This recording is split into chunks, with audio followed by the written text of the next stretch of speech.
Did you know that St. Luke's University Health Network, based in the Lehigh Valley, Pennsylvania, has been recognized by the U.S. government as the highest performing health system in the United States for quality? You heard right. St. Luke's #1 recognition affirms our status as the top leader among the most respected healthcare providers in the nation, including Houston Methodist and the Mayo Clinic. To state it simply, if you want to receive the best care when you go to a hospital, come to St. Luke's. Adobe Firefly is the all-in-one creative studio with AI-powered image and video editing for today's creative process. Built for creators of every kind, Firefly helps you generate, edit, and experiment fast. Because the asks aren't getting smaller, the budgets aren't getting bigger, and the timelines, oh yeah, still tight. With all the best creative AI models in one place, Firefly brings your ideas to life. Unlock a better way to make with Adobe Firefly. The Stone Zone, entertaining and informative. On the Red Apple Podcast Network. You are now entering the Stone Zone. Well, last night at about 8:30 Eastern Time, I got a call from Tulsi Gabbard, the Director of National Intelligence, to tell me that she'd made a very difficult decision and that she would be stepping down as the Director of National Intelligence in order to support her husband, Abraham, after he was diagnosed with an extremely rare form of bone cancer. Evidently, her husband will require a very difficult and painful surgery and no doubt a very prolonged recovery. Reports by Reuters that Gabbard resigned over policy differences with President Trump are patently false, just further proof that Reuters is not a journalistic outfit or a news outlet. They're just a propaganda front. I was personally assured by Gabbard, with whom I have a close friendship, that if she had objected to the president's actions in Iran, she would have resigned long ago, and that this had nothing to do with policy. See, I met Tulsi Gabbard when she was an independent. She served 4 terms in the House as a Democrat, but she had left the Democrat Party over its pro-war stance. And she was, at that point, thinking of running for vice president on the independent ticket of Robert F. Kennedy Jr. She and Kennedy would both ultimately decide to forego any independent candidacy and to support Donald Trump. I think she was an extraordinarily effective surrogate for Trump on the stump. And, of course, I also played some role in eventually convincing her to become a Republican. I've said it right here in the Stone Zone and multiple other places.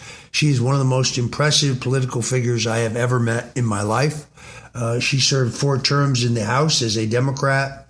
She's a lieutenant colonel in the U.S. Army Reserve.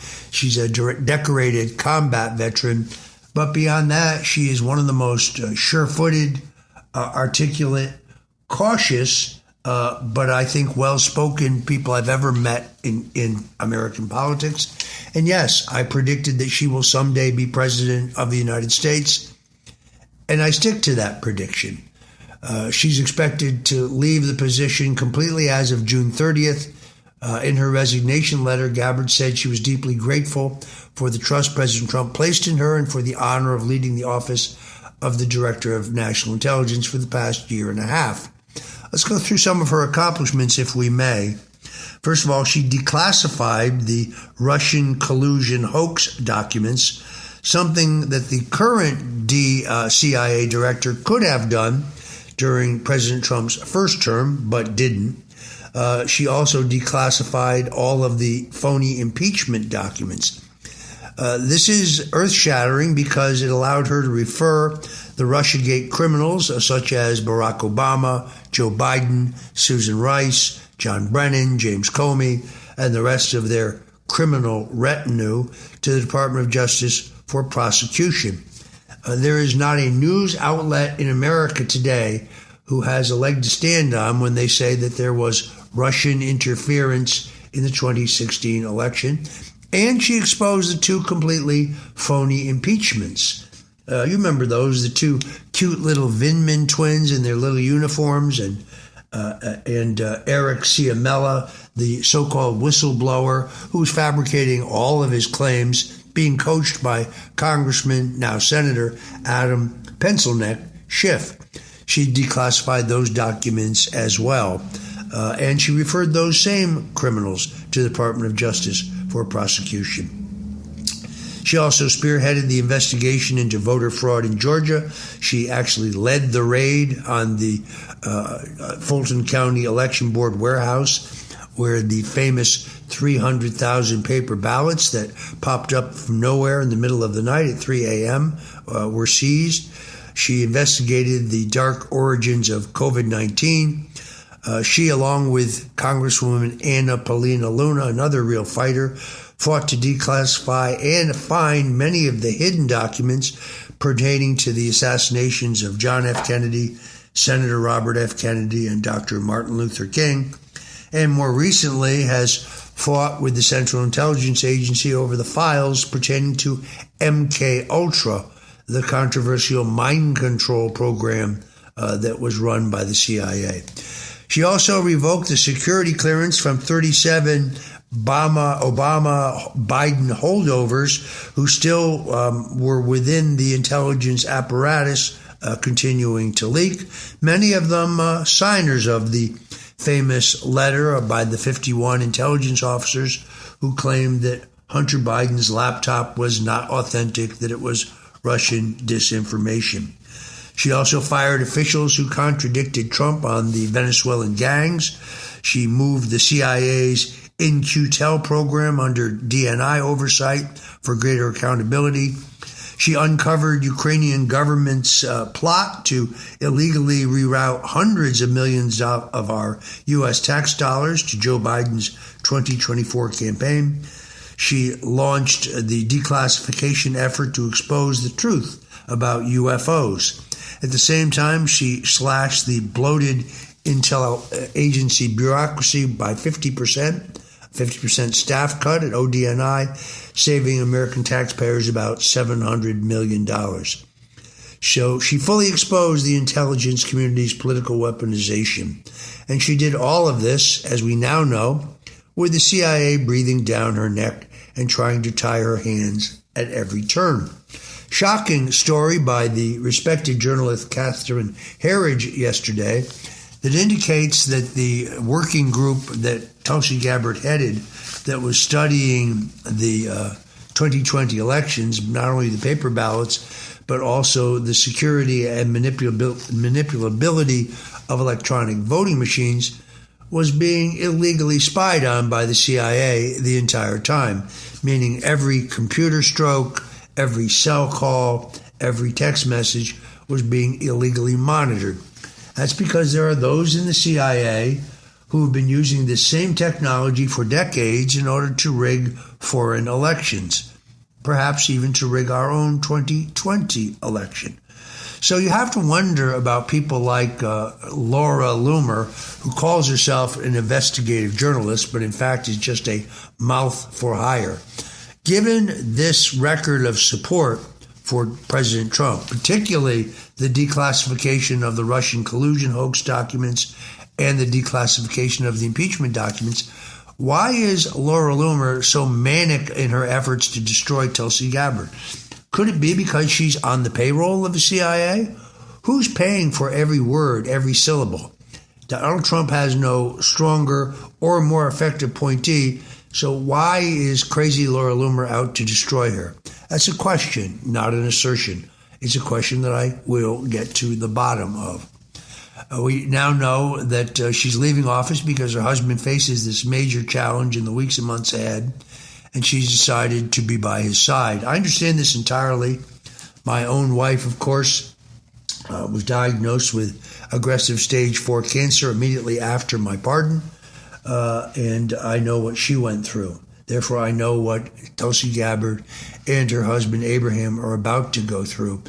She said that he has been her rock through 11 years of marriage, including her military deployment, her political campaigns, and her service in the Trump administration. Her departure may close a significant chapter in the effort to reform Americans' intelligence community. It depends on who her successor is. Personally, I'm hoping it will be former Congressman and former House Intelligence Committee Chairman Devin Nunes, who would be ideal for this job. But as I said earlier, I still believe that Tulsi Gabbard has a great political future ahead of her. I still believe that she will be the first woman president of the United States, not in 2028. She's young and she will be back in the political wars. So unfortunately for Laura Loomer, you have not by any means heard the last of Tulsi Gabbard. If you're just tuning in, I'm Roger Stone. You're listening to The Stone Zone. President Donald Trump is urging the Supreme Court to do what's right as the justices prepare to rule on his executive order ending birthright citizenship for the children of illegal immigrants and others who are not lawfully permanent residents of the United States. The case, argued before the High Court in April, could become one of the most important immigration rulings in modern history. Trump says the 14th Amendment was never intended to create automatic citizenship for anyone who happens to be born on American soil while their parents are here unlawfully or temporarily. He argues correctly that the provision was adopted after the Civil War to protect the children of freed slaves, not to reward illegal immigration, birth tourism, or wealthy foreign nationals who are gaming the system. The president warned that if the current interpretation stands, America will continue losing control over its own citizenship rules as the nation's demographic downslide continues. President Trump argues that the policy could create massive long-term costs and encourage more people to enter the country for the purpose of securing citizenship for their children. Trump also criticized the court's recent rulings against his administration, saying the justices have already done serious damage on issues like tariffs that are holding back America's economic revival. The idea that the Supreme Court would rule that the President of the United States does not have the authority to negotiate tariff agreements with other countries is an absurdity.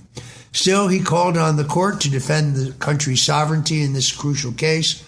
The issue here is pretty straightforward. Citizenship must mean allegiance, lawful status, and a real connection to the United States. And a loophole that's being exploited by illegal immigrants, foreign elites, and open border activists is killing America and should not be allowed to persist. President Trump did not appoint these supposedly conservative justices to the bench so they could sit idly by while the country was destroyed by illegal immigrants. The Supreme Court now faces its defining moment. Will they do the right thing and ensure that America controls its own citizenship, or will they keep forcing the nation to reward those who break the law? In the meantime, the Trump Justice Department has announced criminal charges against 15 people in a sweeping Minnesota fraud crackdown involving roughly $90 million in taxpayer losses. Federal prosecutors say the defendants, including child care center owners and Medicaid providers, stole from programs meant to serve some of the most vulnerable Americans, including autistic children, the disabled, and the homeless. Acting Attorney General Todd Blanche said Minnesota will no longer be a safe haven for fraud. He also said that the DOJ will hunt down the fraudsters and dismantle these predatory schemes wherever they operate.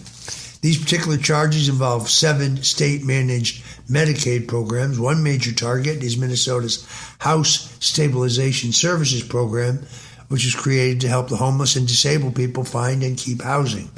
It was projected to cost $2.6 million a year in 2020, but by 2024, costs had exploded past $104 billion. Fraud drained this program so badly, it has now been shut down. Kudos to the acting Attorney General Todd Blanche for cracking down on this level of corruption. It's about time. And those who think that this will not be an issue in the upcoming 2026 elections are wrong. I'm Roger Stone. You're listening to The Stone Zone. Don't go away because we'll be back with more politics on the other side. The Stone Zone, entertaining and informative. On the Red Apple Podcast Network.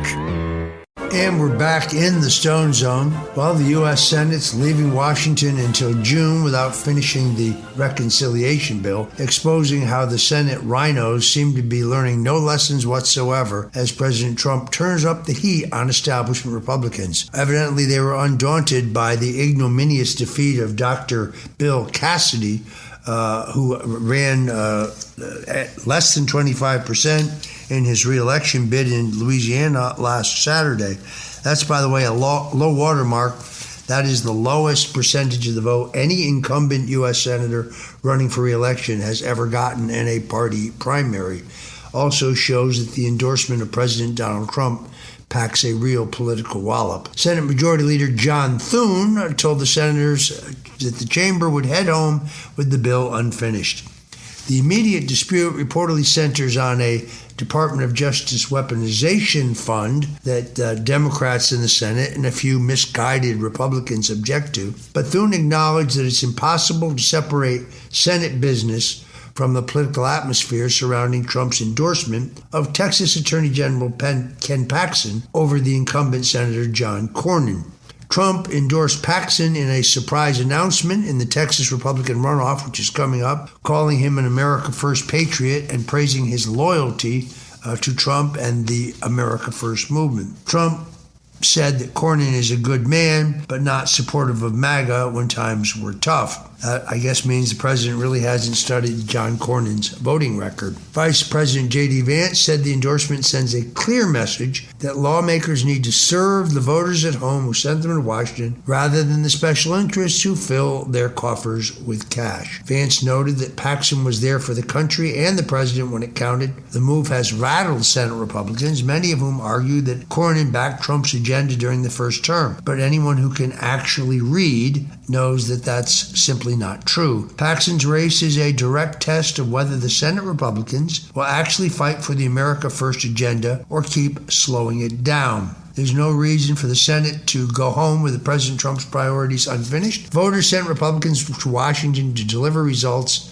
not excuses. The Paxton endorsement shows President Trump is willing to end the career of anyone who forgets the mandate of the 2024 election. And, well, perhaps more scalps need to be produced before they get that message. Speaking personally, I object to their objection of the creation of a fund to help those who were virtually destroyed by government weaponization. As someone who lost my home, my savings, my health insurance, my life insurance, my car. I basically lost everything. I had to borrow money from my adult children when I was in the crosshairs of the Mueller witch hunt. My wife and I went through hell. Now to have some millionaire U.S. senator say that I'm not entitled to any compensation is extraordinarily galling. We'll talk about that a little bit more on the other side. I'm Roger Stone. You're listening to the Stone Zone. Whatever you do, don't go away because we've got more politics for you on the other side. The Stone Zone, entertaining and informative. On the Red Apple Podcast Network. Anti-Trump partisan leftist attorney Jerome Too Late Powell at a pivotal moment for America's economy.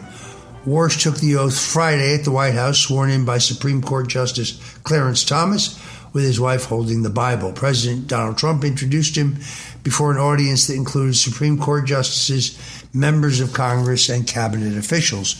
Warsh said the Fed's mandate is to promote price stability and maximum employment, and that when those goals are pursued with wisdom, independence, and resolve, inflation can fall, growth can strengthen, take-home pay will rise, and America's global position can become more secure. This will be a great departure from the tenure of Jerome Too Late Powell, who, by the way, was a lawyer and not an economist. Now, interest rates are supposed to be set by the Federal Reserve based on two measures, the employment rate and the inflation rate. Yet the employment rate and the inflation rate through most of President Trump's first year of his second presidency were either at the same level or lower than when the Federal Reserve under Jerome Powell cut rates to try to benefit the re-election of Joe Biden. He has stubbornly kept rates high because he said that he could not determine what the impact of Trump's aggressive tariff policies were. I could tell him what the impact of the policies were. It brought hundreds of billions of dollars to America's bottom line. So I would say, first of all, good riddance to Jerome Powell. But the problem with that is he's decided to stick around. In other words, by tradition, when a member of the Federal Reserve Board of Governors is finished with their term as chairman, they leave their position as a governor. So for the first time, actually the second time, in 113 years of the Federal Reserve's existence, Jerome Powell has decided to stick around so he can continue to be a thorn in the side of Donald Trump. It's interesting, of course, that Powell accused Trump of acting politically when it was Powell who was acting politically, refusing to cut rates in order to stave off a housing boom in the United States.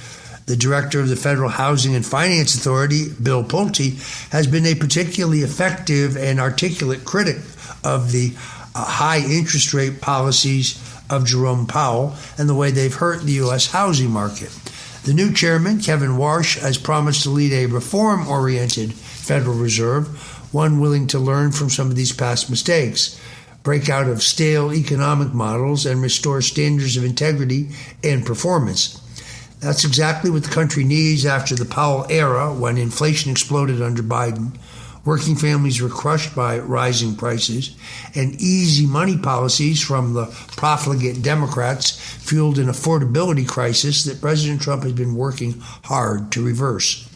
The president, of course, praised Warsh as a leader with rare ability and broad respect, saying he expects him to become one of the greatest Fed chairmen in history.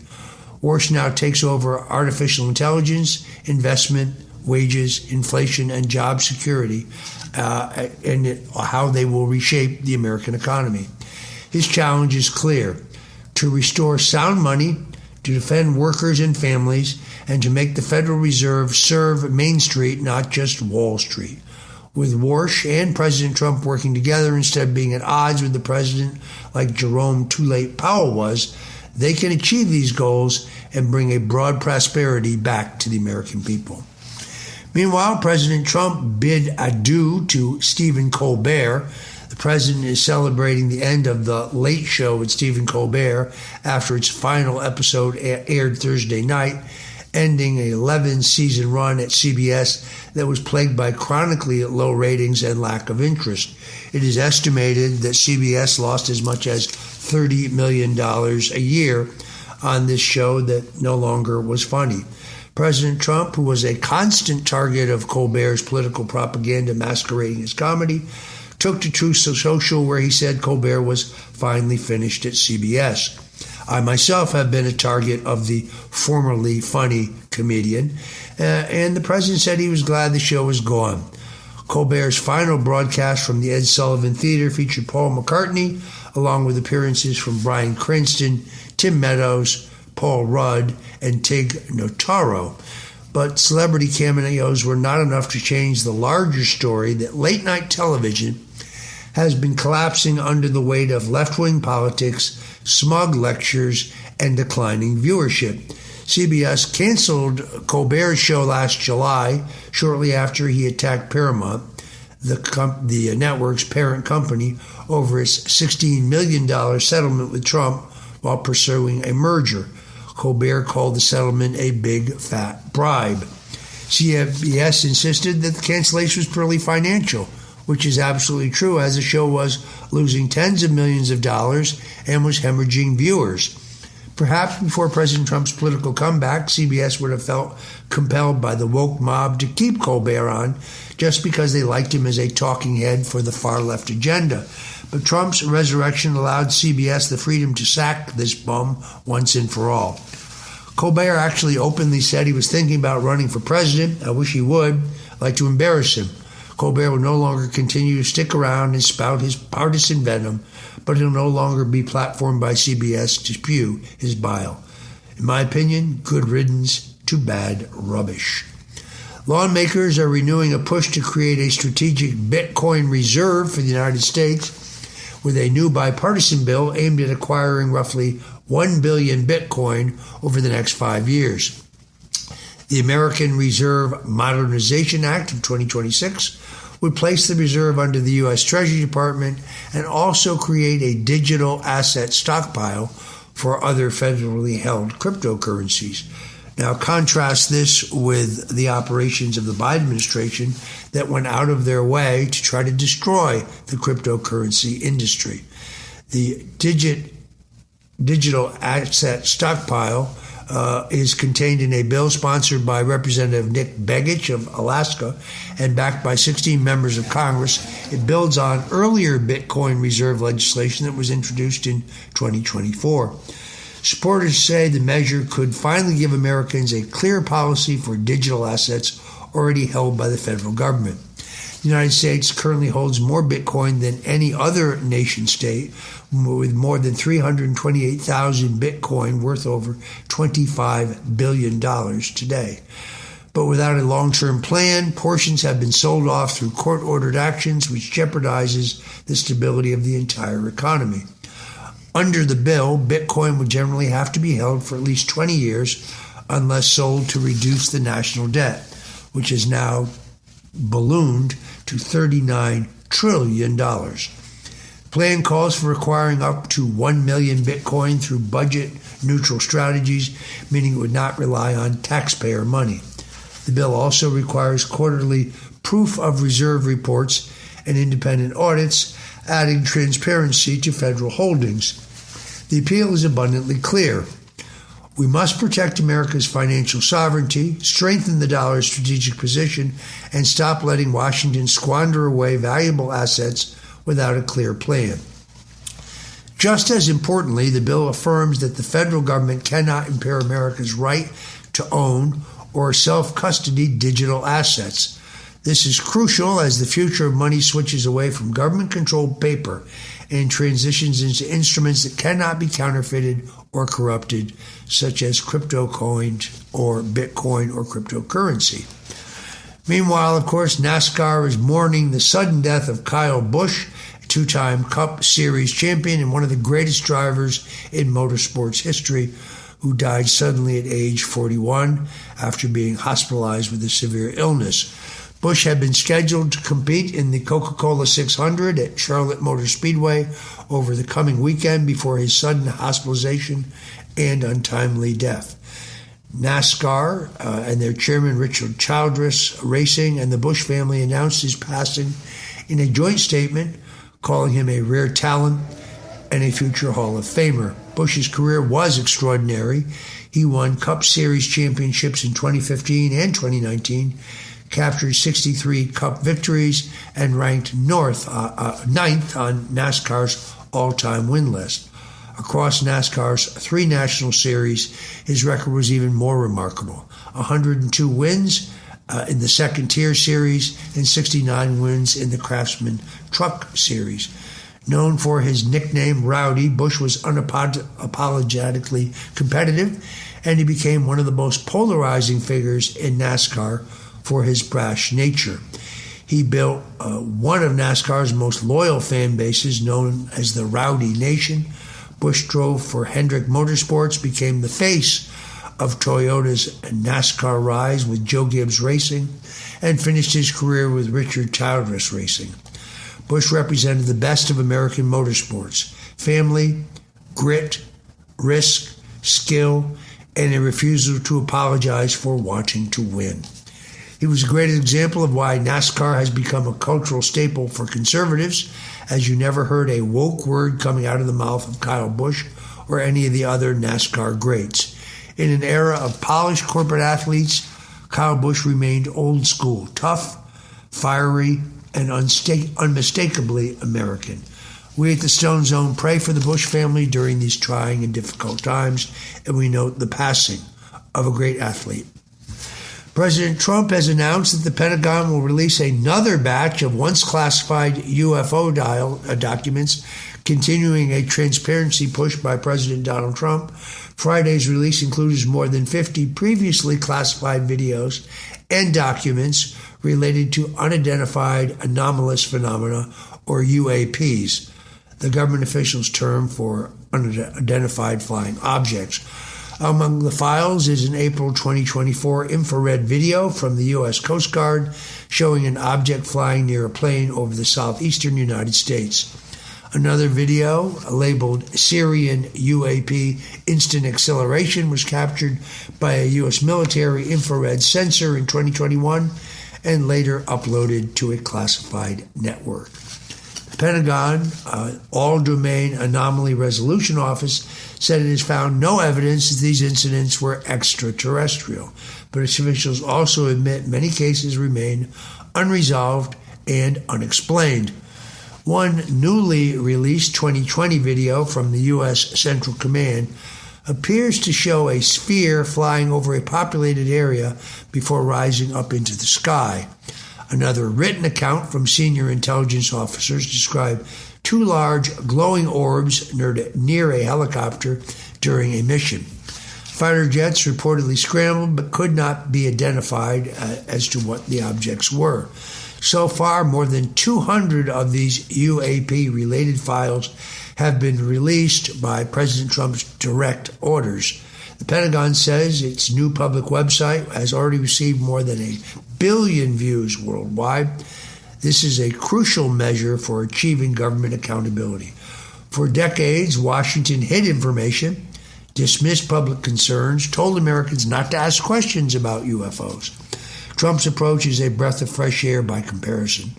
His administration is releasing the files, showing the evidence, and letting the people decide for themselves. This is what strong leadership looks like. Meanwhile, Los Angeles Mayor Karen Bass, an open admirer of Mao Zedong and Fidel Castro, is now signaling openness towards allowing non-citizens to vote in the local elections, a move that would further weaken election integrity and drive illegal immigrants more voting power. During a recent interview, Politico, Bass, who was mayor during the horrific fires in Los Angeles, said that Los Angeles should explore the idea, arguing that some non-citizens pay local taxes and therefore may deserve a voice in the city council or the school board races. When asked whether this is the right time to pursue such a policy with President Donald Trump back in the White House, Bass did not reject that idea. Instead, she says it was worth examining, noting that some cities have already allowed certain non-citizens to vote in local contests. Federal laws bar non-citizens from voting in federal elections, but several Democrat-run jurisdictions have pushed local non-citizen voting as a way to empower their core constituency of illegals. To me, these policies deliberately blur the meaning of citizenship and make a complete mockery of election integrity and the rule of law. Bass is facing an independent challenger, Spencer Pratt, and perhaps that's why she wants non-citizens to vote. I'm Roger Stone. You're listening to The Stone Zone, and we'll be right back. The Stone Zone, entertaining and informative. On the Red Apple Podcast Network. I'm Roger Stone, and you're back in the Stone Zone. President Donald Trump is backing a major push to end America's superfluous twice-a-year clock changes by making daylight savings time permanent. The Sunshine Protection Act was folded into a broader bill advanced Thursday by the House Energy and Commerce Committee in a lopsided 48-1 vote. The measure could stop the frustrating spring-forward fallback routine that millions of Americans have long considered outdated, disruptive, and completely unnecessary. President Trump celebrated the vote on Truth Social, saying hundreds of millions of dollars are wasted every year by people, cities, and states forced to change the clocks. He noted that many public clocks are located in towers, requiring expensive equipment and manpower just to reset them twice a year. The president called the clock-changing ritual a ridiculous production and said that daylight savings time being permanent would give Americans a longer, brighter day. The push has bipartisan support. Congressman Vern Buchanan of Florida's office said that the House proposal has 32 bipartisan sponsors, while the companion legislation in the Senate, introduced by Florida Senator Rick Scott, has 18 bipartisan co-sponsors. The bill would not force states that do not currently observe daylight saving times to adopt it. But for conservatives and those with common sense, this is exactly the kind of common sense reform Washington should be able to deliver. Less government hassle, less wasted money, and more daylight for American families, workers, and small businesses. President Trump has been urging Congress to act on this legislation since last year. Now, with an overwhelming committee support, Republicans have a chance to deliver a simple but significant win for the American people and finally stop Washington from making everyone reset their lives twice a year. Meanwhile, the House Oversight Committee Chairman James Comer is launching an investigation into prediction market platforms Kalshi and Polymart over fears that government insiders may be using privileged information to make money on world events. Comer sent letters to both CEOs demanding documents on how their platforms verify identities, enforce geographic limits, and detect suspicious trading. He warned that internal records may be the only way to determine whether bad actors are exploiting these markets. Prediction markets allow users to bet on outcomes ranging from elections or sports to government actions and foreign affairs. But Comer says there's growing concern among members of Congress, administration officials, and government employees could all use this knowledge for personal profit. That concern, by the way, is not hypothetical.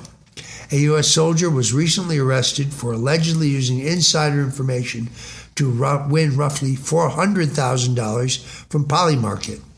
More than 80 Polymarket users have also reportedly made trades with suspicious characteristics, including bets placed shortly before U.S. and Israeli strikes in Iran. Kalshi, which is regulated in the United States, said that it has strong protections against insider trading and does not allow any anonymous betting. Polymarket operates internationally through a Panama licensed entity, although it has a limited U.S. product regulated by federal authorities. Comer says Congress may need legislation barring lawmakers, federal employees, and administration officials from participating in these prediction markets. I think this would be a wise reform. Prediction markets are new and they're controversial. Some are calling for them to be banned completely, which I oppose, because I think that would be an overreach. But these new markets provide information that helps the market function more efficiently. But they also must not be allowed to run amok. Banning government officials from using these markets to make money would be a way to stop potential abuses that could sour the public on the notion of the prediction markets industry entirely. I'm Roger Stone. Thank you for joining us today on the Stone Zone. We're here 5 days a week talking news, history, politics, style, and, well, from time to time, food, my other favorite subject. Until tomorrow, God bless you and Godspeed. Thanks for listening to The Stone Zone with Roger Stone. You can hear The Stone Zone with Roger Stone weeknights at 8 on 77 WABC. If you like the podcast, share it with your friends and listen anytime at WABCRadio.com and download the WABC Radio app. Hit that subscribe button on all major podcast platforms. Plus, follow WABC on social on Instagram, TikTok, Facebook, and X. See you next time for a new episode, so you never have to wonder. What the heck is going on here?